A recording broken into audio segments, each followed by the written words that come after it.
Média, Valérie Expert, Gilles Gansman. Bonjour à toutes et à tous, une nouvelle semaine, dernière semaine d'octobre. Vendredi c'est férié, mais nous serons là. Avec une émission qu'il faudra écouter parce qu'on pourra réentendre deux personnes qu'on a bien aimées, et en particulier puisque sur Didier le football, Roustan Didier Roustan et Patrice Laffont. Et Patrice Laffont. Absolument. Notre invité aujourd'hui c'est Bernard Mabille. Bonjour. Je suis vivant encore. Mais oui. Oui, c'est pas la semaine. Bonjour. C'est la Toussaint. Oui. Mais ça me fait marrer d'ailleurs les pubs pour les obsèques et tout, la semaine de la Toussaint. Non mais ça me fait marrer entre guillemets, je les trouve horribles aussi, mais je trouve que comme si on pensait à son enterrement la semaine de la Toussaint ou à l'enterrement de ses proches, c'est curieux comme timing. J'ai fait réviser mon pacemaker la semaine dernière et le docteur m'a dit vous avez encore 50 piles, donc je pense que les piles vont me survivre. Bon, c'est pas sûr. Bernard C'est ça votre épitaphe, je n'avais plus de piles. On est ravis de vous recevoir. Je suis ravi d'être là. Le Quai aux Olives au théâtre de Passy, c'est une pièce de théâtre de Jérôme de Verdière, mise en scène par Éric Legérias, et vous êtes aux côtés de Philippe Chevalier. Oh là là, le bonheur. Ouais, on va en parler, puis on va parler de la revue de presse sur Paris Première. C'est présenté par Jérôme de Verdière. Voilà, absolument. Ce sera la prochaine sera lundi 4 novembre, et vous vous marrez toujours autant à 17 faire ça. ans, 17 ans, Ouais, hein, entièrement en direct. En 17 ans, on n'a jamais eu à lire un texte avant et tout, c'est la liberté totale. Et ça, Vous les remettez pas vos textes non, à Jérôme? pas. Non, Je vais même vous dire, on ne sait pas ce que le copain va faire. Il va C'est dire. mieux. Oui, Bien c'est sûr. sympa. En 17 ans, 17 ans d'émission directe, on n'a pas eu une réunion de rédaction. Bah oui, mais c'est ça qui est cool. Bah c'est cool, c'est plus du tout effectivement les répétitions où tout le monde entend les papiers. Puis voilà, c'est bien. Bah, comme ça au moins vraie c'est liberté. Total. avec entre autres Stéphane Rose qui moi Bien me fait sûr. mourir de rire. Oui, Bref, oui. vous êtes, c'est en tout cas ça fonctionne, et vous allez nous raconter ce Oui, Quai ça marche bien. aux Olives. Oui, puis c'est la seule émission satirique du PAF, comme on dit. C'est curieux parce que on doit cette émission à Jacques Expert. Absolument, C'est on peut le lui qui saluer. l'a imposé. Et au départ, on était pris un peu pour des ringards, quoi. Il faut dire ce qu'il y a.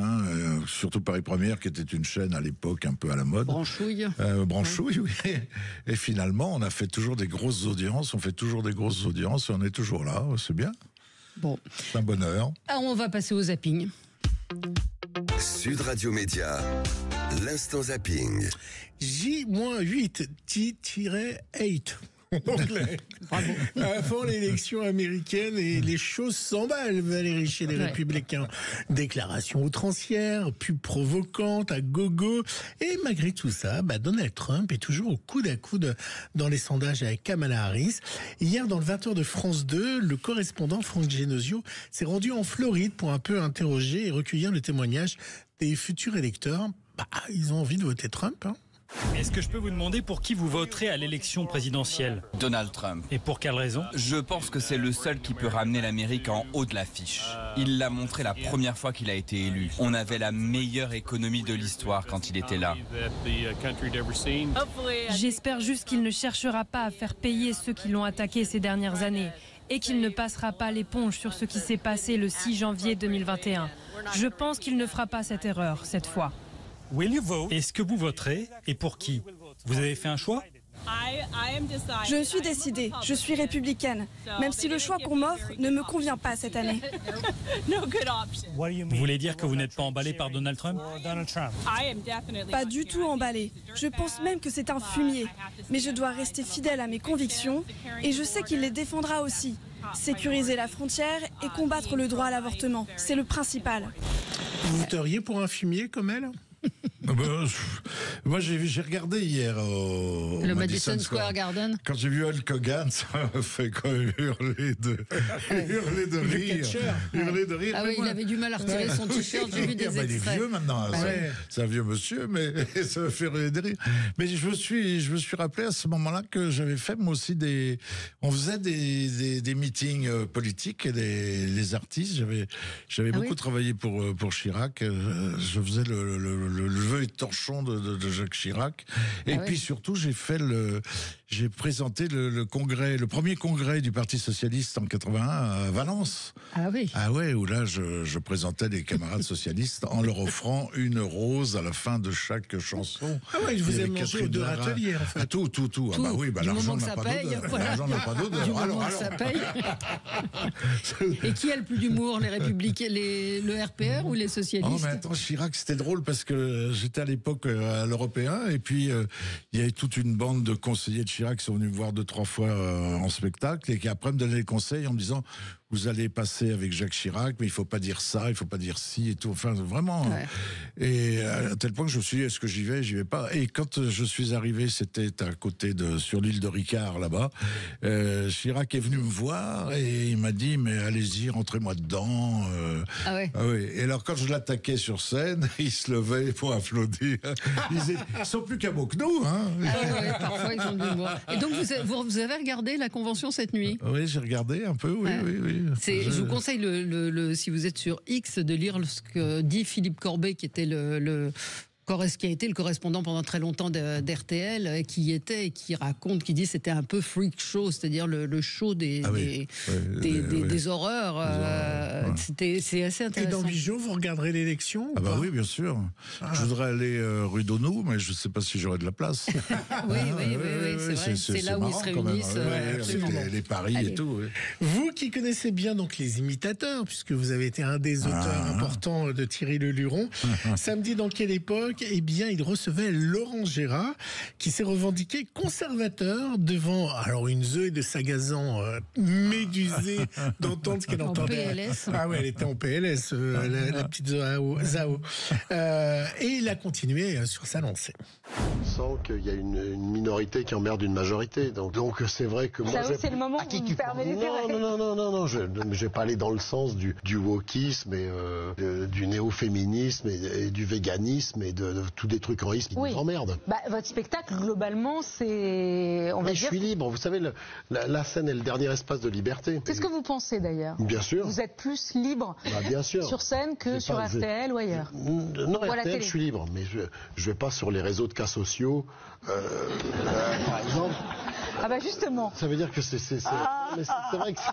Non, mais c'est récupéré. Au moins sur scène, c'est comme dans un restaurant, puisque le décor est un restaurant, je dis, on éteint son portable, on profite du spectacle ou de la scène. C'est vous-même qui leur dites d'éteindre leur portable. Oui, mais ils le sortent pas. Vous auriez aimé écrire pour Laurent Gérard, et qu'est-ce que vous en pensez par rapport à Thierry Leluron? Alors, pour être très franc, on avait discuté, parce que moi je l'ai vu arriver au Don Camillo à Paris, je faisais le Don Camillo à l'époque. Et il m'avait dit, on pourrait travailler ensemble, mais je ne veux pas travailler avec quelqu'un qui a travaillé avec Thierry Leluron. Il voulait se démarquer, ce qui est plutôt... Il a raison. Plutôt raison. Mais travailler avec lui, plus maintenant. Il y a un moment peut-être, mais je trouve qu'il manque un peu de jus maintenant. C'est plus... Ah bon? C'est-à-dire ça veut dire quoi? Je sais pas, je trouve qu'au départ, c'était une énorme surprise. Il imitait des voix nouvelles, complètement nouvelles, des voix de gens de feuilleton et tout. Aujourd'hui, c'est le Pétain, l'abbé Pierre et le pape, ça me gonfle un peu. Oui, qui ne se renouvelle pas. Léa Salamé a demandé à Laurent Gérard... Si Léa Salamé lui a demandé... Oui, pourquoi les imitateurs sont souvent de droite comme Thierry Leluron? Vous avez une réponse à donner à Léa Salamé? Une connerie, c'est une connerie, parce que moi Écoutez, je vais vous raconter une anecdote. C'est une bonne idée. Il y avait à l'époque un voyou qui s'appelait voyou de gauche, je sais plus son nom, l'époque Mitterrand, je vous parle de l'époque Mitterrand. Et c'était je sais plus son nom, ça me barbe ça. Et donc il y avait un meeting pour le soutenir à Rouen, au Zénith, enfin c'était le Zénith de Rouen à l'époque et était annoncé Guy Bedos, Jacques Higelin, machin, et Thierry Leluron. Et je vous jure que c'est vrai, le seul qui soit déplacé, parce que les mecs ont profité de la pub, des affiches, des machins, mais ils sont pas venus, parce que c'était pas payé.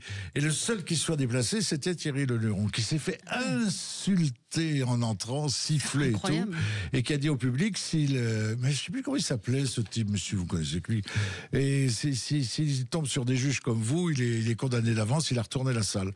Mais non, Thierry, moi, on a fait au gymnase, on a fait une soirée pour Touche pas à mon pote avec Harlem Désir au premier rang et tout. Non, ça, c'est de cataloguer les gens. Ouais. Vous savez, je connais des grands humoristes de gauche et qui tapent sur la droite et l'extrême droite récemment et qui couchent eux dans le grand hôtel de la ville pendant que les techniciens sont au campanile.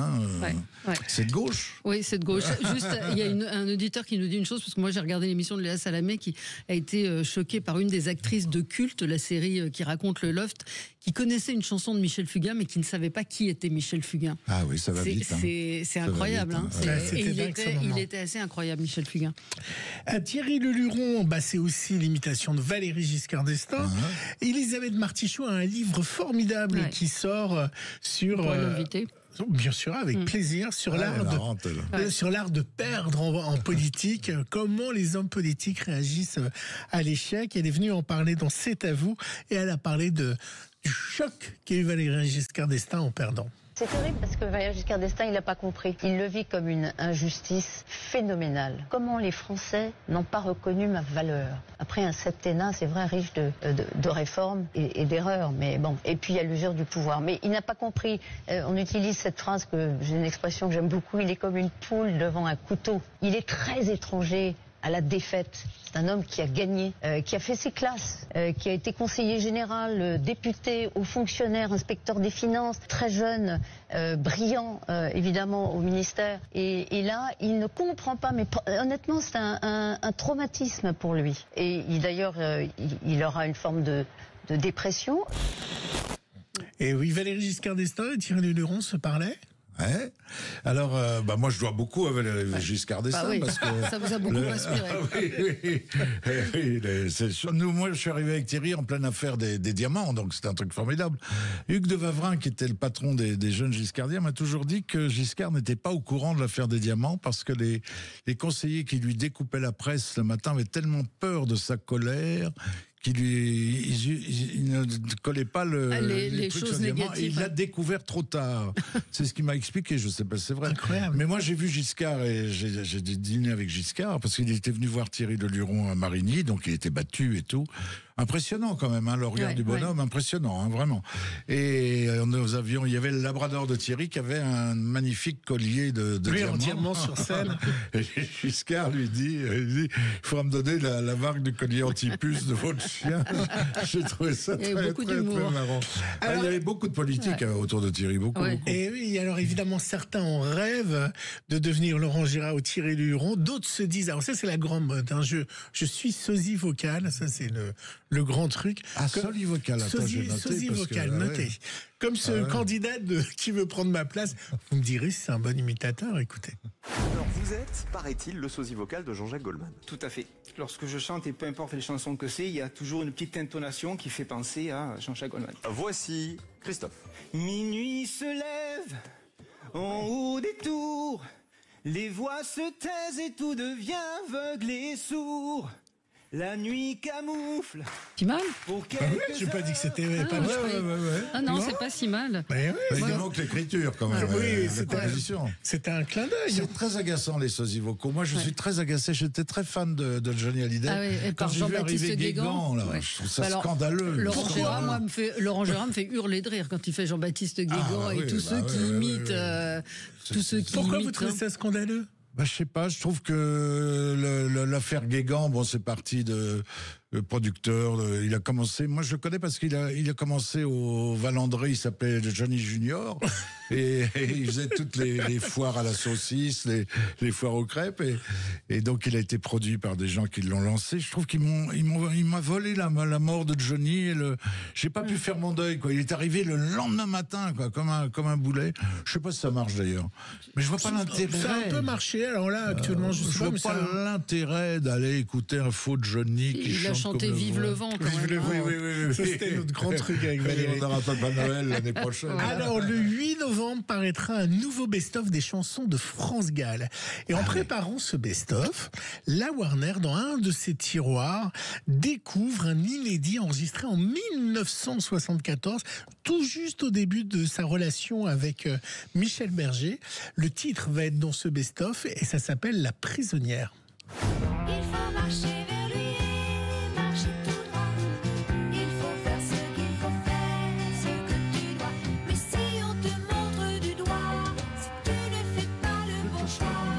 Alors, vous voyez, moi, j'ai un problème avec les chansons posthumes. Je me dis que s'ils ne sont pas sortis, c'est qu'ils jugeaient que c'était pas bon. Donc, il y en avait d'autres. Il y a un moment, sur un 33 tours, vous ne pouviez pas mettre 15 les machines ont fait tellement de trucs, je ne sais pas si la voix n'est pas 2024 quand même. Ah, vous allez loin, là. Bah, attendez, elle a combien, 40 ans, la chanson? 74. Je ne sais pas si elle avait cette voix-là à l'époque. On reconnaît un peu la voix que la voix. Il faut marquer une page de sosie vocale. Pub, et voilà. Et c'était Tout le monde veut prendre sa place, Gilles. Jean-Jacques Goldman nous dit. C'est ce que j'ai dit? Non, je crois pas. Dit quoi? Allez, on se retrouve dans un instant avec Bernard Mabille. À tout de suite. Bonjour, c'est Antoine Dupont sur Sud Radio. Retrouvez-moi en exclusivité le mercredi 30 octobre sur sudradio.fr. Sud Radio Média, l'invité du jour. L'invité du jour, c'est Bernard Mabille, l'immense Bernard Mabille, qui a une longue carrière. Oui, dis donc. Hein, ça m'étonne encore. Que des gens puissent venir encore me voir, ça m'étonne. C'est vrai, parce que vous êtes sur scène, Loin des cons, c'est votre one-man show. Vous jouez encore à Aix, en Bretagne, donc allez chercher. On se balade. Voilà, vous vous baladez, c'est un one-man show, et puis vous serez sur scène. Ce soir, c'est la première, le cake aux olives, c'est pas le canard au citron. À l'orange, pas le canard à l'orange, c'est le cake aux olives au théâtre de Passy du lundi au mercredi. C'est une mise en scène d'Éric Logérias, une comédie de Jérôme de Verdière, et vous êtes avec Philippe Chevalier, puis on parlera avec vous. Et c'est ce qui m'a surpris, c'est-à-dire que quand j'ai eu votre attaché de presse, qu'on a calé la date, je dis mais c'est le jour de la première, t'es sûr qu'il va venir? Parce que souvent on a des comédiens qui font oui, laissez-moi une semaine. Oui, vous êtes mort de trac. Il faut voir la puissance du texte. Hein. Non, mais vous comprenez les comédiens qui disent laissez-moi une semaine. Mais moi j'étais d'une autre école parce que c'était l'école des cabarets. Moi j'étais formé au cabaret. Donc on faisait 4-5 cabarets le soir, on passait puis on filait de l'un à l'autre. Donc, t'oublies de te concentrer, quand même. Alors, c'est quoi cette pièce? Racontez-nous un petit peu. D'abord, je vais dire que j'aime beaucoup le travail de Jérôme. Beaucoup le travail de Jérôme. Ses livres sont formidables. Ces deux livres sont... Et il a écrit des spectacles qui sont plus sketch et qu'on avait pensé faire avec Philippe. Mais moi, je voulais pas tomber dans le côté Chevalier Las Palais. J'avais envie d'essayer de jouer un peu. J'ai jamais fait ça, donc j'avais envie d'essayer de jouer. C'est votre première pièce de théâtre? Oui, j'ai fait 2-3 trucs, mais là, on la joue en province et ça marche très très bien. Alors à Paris, je sais pas, parce que Paris c'est tellement bizarre, mais en province ça marche très très bien. Les gens hurlent de rire. Ils ont tellement envie de se sentir libérés aujourd'hui, je pense. Et vous n'aviez jamais travaillé avec Philippe Chevalier? Non, j'ai travaillé avec lui sur la revue de presse, mais sinon, non. Alors, j'ai un bon souvenir de Philippe et de Las Palais, de Régis, parce que quand j'étais à la Comédie Comartin, j'étais vraiment, je débutais presque, quoi. Et c'était des énormes vedettes, ils sont venus me voir. Et après, ils sont venus me parler. Moi, j'étais content comme tout, un groupie, quoi. Je dis, oh là là, donc c'est des gens sympas. Et puis, quand j'ai fait mon premier Olympia, je leur avais dit, est-ce que vous pouvez faire quelque chose? J'avais envie qu'ils soient là. Et ils sont venus après le rappel, au moment du rappel, moi je me suis éclipsé, et ils sont venus pour profiter des applaudissements en disant on fait ça maintenant, on n'écrit plus de spectacle, on vient prendre les applaudissements des autres, d'ailleurs on va se dépêcher parce qu'on passe dans un autre théâtre. Ils sont marrants, c'est des copains, quoi. Et quand on est auteur, on n'a pas envie de corriger le texte, ou du coup on a fait confiance? Corriger, on l'a retravaillé parce que notre façon, quand même. Mais de toute façon, Jérôme l'avait dit. Moi, je me voyais pas de toute façon dire un texte. J'ai pas la force, la puissance de dire un texte. Donc, on déconne quand même. Il y a un peu d'impro. C'est quoi l'histoire? L'histoire, ça se passe dans une maison de retraite. C'est l'histoire classique d'un emmerdeur qui vient emmerder un vieux comédien et qui lui aussi est comédien, mais tout est plutôt dans le rapport Philippe et moi, quoi. Moi, il me rappelle Bourvil un peu. Il a un petit côté naïf et tout. Et puis il est comme ça dans la vie, quoi. C'est un bonheur de travailler avec lui. Bonheur. Il y a du cake aux olives sur scène? Il y a le cake aux olives puisque c'est son grand truc. Il veut absolument me fourguer un cake aux olies. Alors on apprend. Il y a un vrai cake. Vous en mangez vraiment? Et vous en mangez tous les soirs? Oui. Alors il y a un cake qu'on mange. Enfin, on tape un peu dedans, et le premier soir, il dit, il n'arrivait pas à le couper, il dit, il est à peine décongelé. Ça fait rire. Tu vois, on improvise quand même, parce que c'est un peu, on sort de la même école quand même, un peu. cabaret, un peu... Ouais. Et juste, est-ce que ça va être joué sur Paris Première? Est-ce que ça va passer sur Paris Première? Ça, je ne sais pas du tout. Il y a des gens qui demandent ça. Oui, vous êtes bien placé, normalement. En tout cas, on a plein de dates en province c'est important de le dire. Bien. Oui. Ah oui, énorme. Je crois qu'on a 70 dates là jusqu'au mois de génial. juin. Et vous avez toujours la moelle, l'envie, comme ça, de monter sur scène, c'est votre plaisir. Moi, Valérie, j'ai 12 ans dans ma tête. C'est ce que me disent mes enfants. J'étais un gosse. Qu'est-ce que vous faites en tournée? Vous êtes du genre à passer l'après-midi devant la télé? Vous découvrez la ville où vous êtes ou pas? Alors, en tournée avec Philippe, on arrive en bagnole, on nous jette sur la scène presque. Donc, c'est un peu différent. Mais en one man, on est deux. J'ai un régisseur et moi. Donc, on a le temps d'aller faire un bon déjeuner en arrivant, on regarde l'adresse des restaurants. Est-ce que vous feriez du stand-up et vous en pensez quoi de cet humour? On était dans un humour de sketch et puis on est passé au stand-up. C'est quoi la différence? On raconte sa vie. La différence, c'est qu'on n'est pas un personnage, on raconte un peu soi-même. Oui, on raconte sa vie. Oui. C'est ce que faisait, je sais pas, c'est vieux comme le monde, ça, non? On a juste changé le nom pour que ça se vende mieux, non? Je sais pas. Moi, j'ai l'impression que j'ai toujours fait du stand-up. Moi, j'ai jamais fait de sketch, donc c'est du stand-up. Tu racontes un peu ta vie. Donc vous racontez la politique, la vie. Qu'est-ce qui vous inspire en ce moment? Attends. Non, mais ça peut être. Par exemple, le procès de Pardieu m'inspire parce que quand j'ai entendu toutes les féministes défendre Nicolas Bedos, quand même, ça m'a sidéré, quoi. Bon, il est bourré, mais enfin moi, ça m'est arrivé d'être bourré. C'est pas pour ça que je mettais la main dans la culotte de ma copine. Une copine que je faisais pas. Et maintenant, Depardieu, c'est haro sur Depardieu, quoi. Moi, j'ai qu'une peur, c'est qu'il se fout en l'air, franchement. À ce point-là? Ah bah oui. Vous le connaissez? Non, pas du tout, mais imaginez, il boit un verre d'eau, il est mort. mais pour reparler à Bedos, certains ont dit que la peine était trop forte. Vous trouvez que un an de prison et 6 mois? Je sais pas trop ce qu'il a fait, mais c'est fort. De toute façon, c'est fort. De toute façon, maintenant, c'est plus trop. Moi, des fois, je me dis, mais imaginez, je crains ça. Imaginez qu'une femme porte plainte contre moi en disant. Il m'a mis la main au cul en 1976 lors d'un concert de Claude François. C'est pas évident quand même. C'est pas évident parce que ça remonte. J'ai vu Depardieu, ça remonte à 2014, 2000. Après, il y a plusieurs plaintes, il y a 6 plaintes, il y a plusieurs femmes, plusieurs témoignages. Donc moi, j'aimerais pas vivre ce qu'il a peut-être fait vivre aux autres, mais j'aimerais pas vivre ce qu'il vit aujourd'hui, franchement. Alors, il y a de la pub. Il y a de la pub, donc on va. Oui. Et c'est juste Depardieu a dit qu'il demanderait un report. Le report n'est pour l'instant pas accepté par le tribunal. À tout de suite avec Bernard Mabille. Sud Radio, votre attention est notre plus belle récompense. Sud Radio, le supplément média. Le supplément média, tout de suite, on était en train de parler, voilà. Je disais combien c'était agréable de recevoir quelqu'un comme Bernard Mabille. Non, pas ça. Si. Non. J'ai pas dit ça. J'ai pas dit que c'était agréable de recevoir. Vous êtes un rapporteur. De recevoir Bernard Mabille parce qu'il a de l'expérience, de l'épaisseur, de l'humour. Et donc ce soir, non, c'est pas Paris Première, pas encore. Ce soir, c'est la première du Quai aux Olives au Théâtre de Passy. C'est un joli petit théâtre, Passy, j'aime beaucoup. C'est dans le 16e à Paris. C'est un théâtre qui est encore un théâtre. Absolument. On est accueillis, un vestiaire, il y a un petit bar, c'est sympa. Et vous serez en tournée dans toute la France, donc aux côtés de Philippe Chevalier, ce duo de vieux, qui est mis en scène par Éric Legérias, et c'est une pièce écrite par Jérôme de Verdière. J'adore le voir jouer. Moi, je suis dans un fauteuil, parce que à un moment, je suis dans un fauteuil.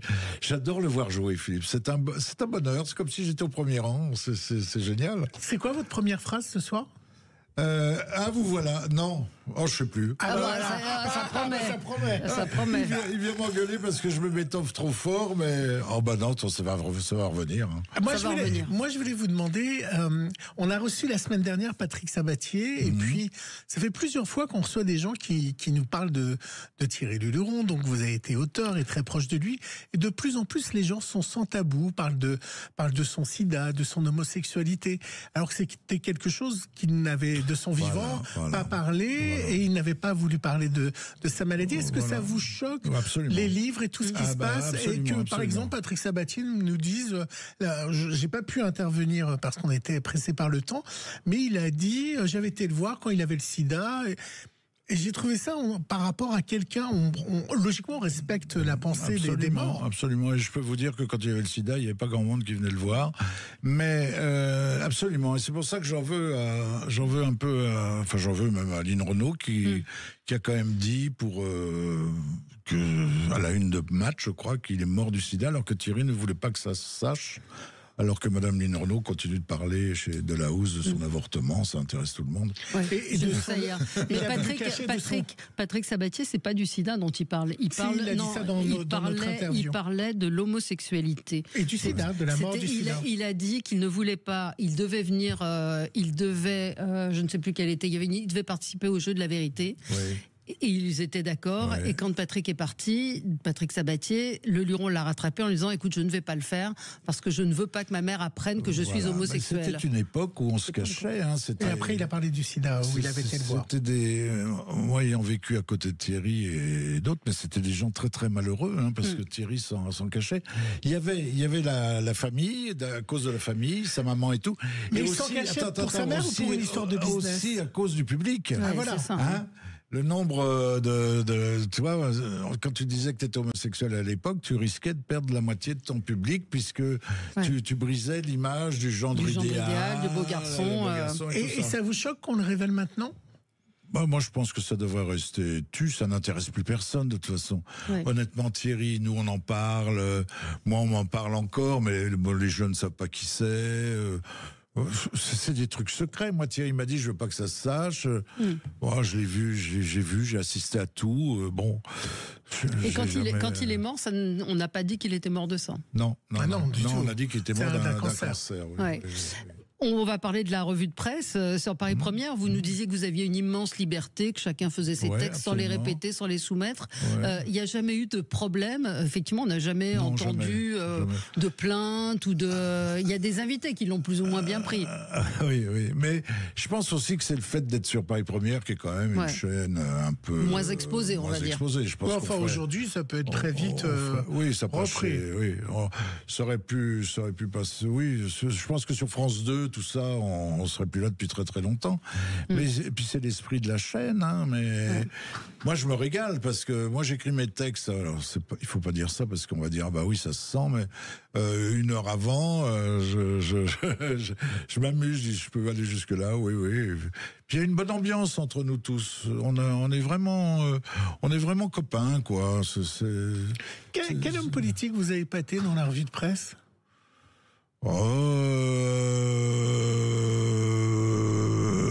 Si je vous dis, je vais vous dire, il y a une femme qui m'a épaté, c'est Laure Lavalette. Ah oui, qui est au RM, au Rassemblement National. En 17 ans, on n'avait pas invité de gens du Rassemblement National et je l'ai trouvée très, très vive, très marrante, très franche, sans langue de bois. Et pourquoi? C'est vous qui ne les aviez pas invités je sais pas, moi je m'occupe pas ou est-ce que c'est eux qui ont refusé de venir? Jean-Marie Le Pen n'était pas venu? Il n'y avait pas eu, jamais. Non, Marine non plus, Bordella non plus. Non, je sais pas, c'est pas moi qui m'occupe des invités. C'est Jacques Clément qui produit. C'est Jacques Clément, et voilà, bon, c'est comme ça. Mais alors là, on a eu, les choses changent. Là, on a eu Laure Lavalette et on a eu Jacob Elli l'autre jour, qui est aussi. Ils sont très forts dans le contact, la présence, le rire. Ils acceptent qu'on leur rentre dedans gentiment et tout. Et les fils. Les fils. Alors si on avait eu les filles, on a eu Corbière. Il y a eu Garrido aussi qui est venu. On a eu pas mal de LFI, on a eu pas mal. Et donc c'est tous les 15 jours sur Paris Première, ça fait 17 ans que non, Mélenchon n'est jamais venu. Il a été invité, vous savez pas? Alors, je pense, oui. Moi, vous savez que j'avais dit chez Schneiderman que je votais pour Mélenchon, il y a de ça déjà un petit moment, mais ça m'a poursuivi, mais comme le sparadrap du capitaine Haddock. C'est écrit en gros dans votre Wikipédia. C'est vrai. J'étais voir votre Wikipédia. Non, c'est vrai. Comme tout bon journaliste, pour vous dire mes sources. Mais, oui, c'est très, très, très, je l'ai noté, c'était. Non, mais à l'époque, je l'avais dit, en juillet 2010, il y a écrit en juillet 2010, dans l'émission Reste sur Image, j'ai toujours été porté vers la gauche. gauche. La preuve, c'est que j'ai fait Valence et je pense que je voterai Mélenchon lors de l'élection présidentielle de 2012. Vous l'avez fait ? Il était fréquentable à l'époque quand même. Il n'était pas entouré de tous les petits voyous qu'il a aujourd'hui. Est-ce qu'aujourd'hui, la réalité a dépassé la fiction, parfois, dans certaines situations? Je voyais ce week-end, je ne sais pas si vous avez vu ça, un marabout qui affirme qui était jugé pour les excès de vitesse, qui disait qu'il était possédé par l'esprit de Schumacher. Ouais. Il y a quand même des trucs maintenant qui sont quand même délirants, quoi. Ben, les gens n'ont plus de frein du tout. Hein. Non. On le voit bien dans l'attitude de tout le monde dans la rue, dans la bagnole, dans le machin, il n'y a plus de frein. On se lâche. Et loin des cons, alors, c'est quoi? C'est votre one-man show? Oui, alors c'est un one-man show. C'est une revue de presse, quoi, que vous réactualisez tous les jours. Je prends des notes tous les jours pour pas perdre le fil de l'actualité. Oui, j'aime ça. Ça, c'est un vice. Hein. Oui. Mais attention, le théâtre, j'aime beaucoup. J'étais perturbé parce que les répétitions durent très longtemps. C'est le one man, tu écris tes trucs, tu rentres en scène. Montes sur scène. Très long. C'est-à-dire combien de temps il faut pour mettre en scène une pièce? Nous on a travaillé quand même 3 semaines, tous les après-midi quand même, 5 heures tous les après-midi, à savoir si il faut dire encore ou alors. Est-ce qu'on vous a proposé LOL sur Prime Video? Vous iriez? C'est quoi LOL? Attends.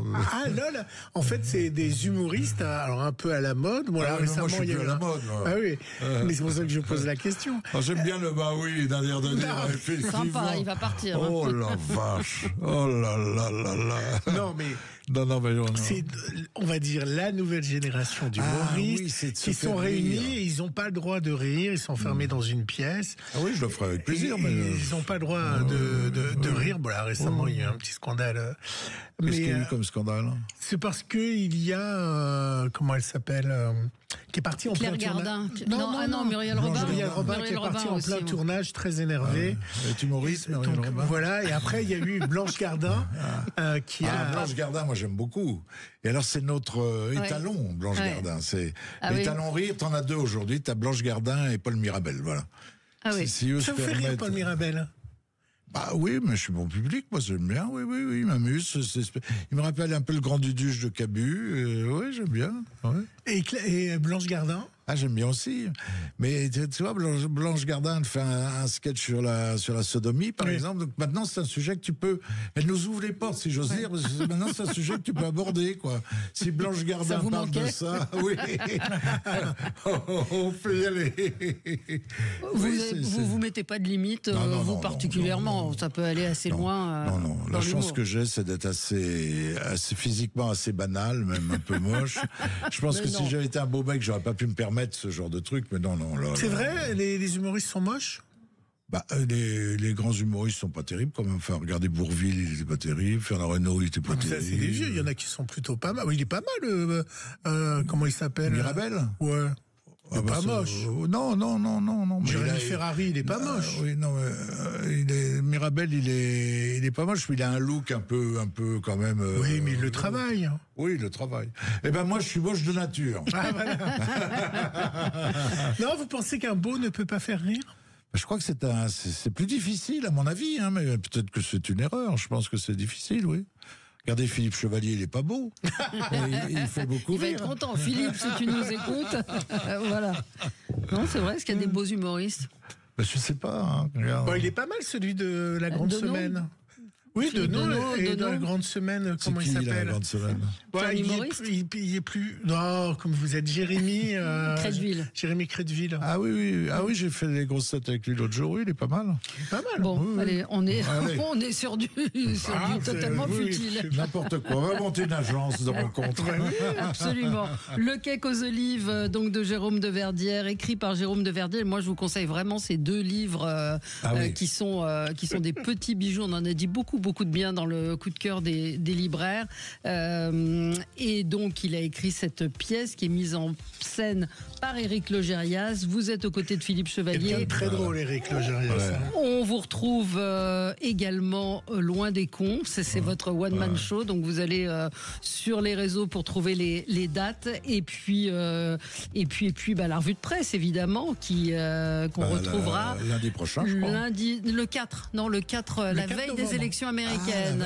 Sympa. Voilà. Et le livre de Jérôme oui, c'est de Verdière, lundi je prochain. cherchais. C'est lundi prochain. Oui, c'est lundi prochain. c'est ça, Absolument. voilà. J'étais encore vendredi, moi. Et demain, on reçoit un autre vieux humoriste, on reçoit Patrick Sébastien. Demain. Absolument. Ah, ouais. Qui publie un nouveau livre. Allez, à tout de suite pour les débats. Sud Radio. Sud Radio. Parlons vrai. Parlons vrai. Sud Radio. Parlons vrai.